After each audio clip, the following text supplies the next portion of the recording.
রাষ্ট্র সংস্কারে গঠিত ৬ কমিশনের কাছে প্রস্তাবনা তুলে ধরবে বিএনপি। দলের স্থায়ী কমিটির সদস্য সালাউদ্দিন আহমেদ বলেছেন, কমিশনের পক্ষ থেকে তাদের ডাকা না হলেও তারা প্রস্তাবনা দেবেন। শেখ হাসিনাকে ভারতে আশ্রয় দেওয়ার সমালোচনা করে দলটির নেতারা বলেছেন, বিদেশে বসে দেশের বিরুদ্ধে ষড়যন্ত্র অব্যাহত আছে।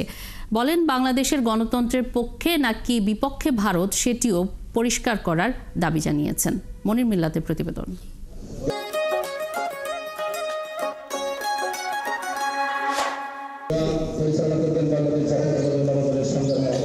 বিএনপির সহযোগী সংগঠন ওলামা দলের প্রতিষ্ঠা বার্ষিকী। এই উপলক্ষে সকালে দলের প্রতিষ্ঠাতা জিয়াউর রহমানের কবর জিয়ারত করেন নেতাকর্মীরা। কর্মসূচিতে উপস্থিত ছিলেন বিএনপির স্থায়ী কমিটির সদস্য সালাউদ্দিন আহমেদ। সাংবাদিকদের প্রশ্নের জবাবে তিনি বলেন, বিএনপি আশা করে রাষ্ট্র সংস্কারে গঠিত ৬ কমিশন নির্ধারিত সময়ে তাদের কাজ শেষ করতে পারবে। সরকার যে ৬টা সংস্কার কমিশন ঘোষণা করেছেন, সেটা আমার জানা মতে এখনো পর্যন্ত পূর্ণাঙ্গ হয়নি। তবে মাননীয় প্রধান উপদেষ্টা আশা প্রকাশ করেছেন, তাদের সাথে মিটিং করেছেন যে ১ অক্টোবর থেকে তারা কাজ শুরু করবেন এবং ৩ মাসের মধ্যে রিকমেন্ডেশন জমা দিতে পারবেন।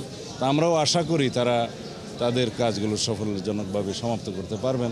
আমরা আমাদের দলের পক্ষ থেকেও আমরা সকল কমিশনে আমরা আমাদের সুপারিশসমূহ প্রদান করব। ওনারা ডাকলেও যাব, না ডাকলেও যাব। দেশের বিরুদ্ধে এখনো ষড়যন্ত্র হচ্ছে উল্লেখ করে সালাউদ্দিন আহমেদ বলেন, শেখ হাসিনা দেশে বিশৃঙ্খলা তৈরির চেষ্টা করছে, কিন্তু ছাত্র জনতার অভ্যুত্থানে পাওয়া নতুন বাংলাদেশে তার সেই ষড়যন্ত্র সফল হবে না। বিদেশে বসে পতিত স্বৈরাচারের ফেসিবাদের যিনি দণ্ডমুণ্ড, তিনি অপারেট করছেন বাংলাদেশের ভিতরে যাতে অস্থিরতা সৃষ্টি করা যায়, কিন্তু বাংলাদেশের মানুষ কোন রকমের ষড়যন্ত্রকে বাস্তবায়ন হতে দিবে না। জাতীয় প্রেস ক্লাবের সামনে আয়োজিত এক প্রতিবাদ সমাবেশে যোগ দেন বিএনপির ভাইস চেয়ারম্যান শামসুজ্জামান দুদু। বলেন, শেখ হাসিনাকে আশ্রয় দিয়ে ভারত প্রকারান্তরে বাংলাদেশের গণতন্ত্রের বিপক্ষেই অবস্থান নিয়েছে।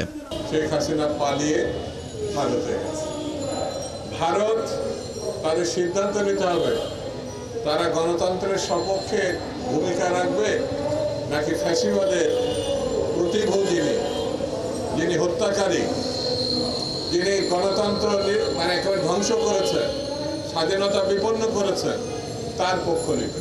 সাম্প্রতিক যুক্তরাষ্ট্র সফরে প্রধান উপদেষ্টা ডক্টর মোহাম্মদ ইউনূসের সাথে বৈঠক না করায় ভারতের সমালোচনা করেন বিএনপির এই নেতা। তার মতে, ভারতের এই আচরণ প্রমাণ করে তারা বরাবরই বাংলাদেশের মানুষের বিপক্ষে। মনির মিল্লাত, ৭১, ঢাকা।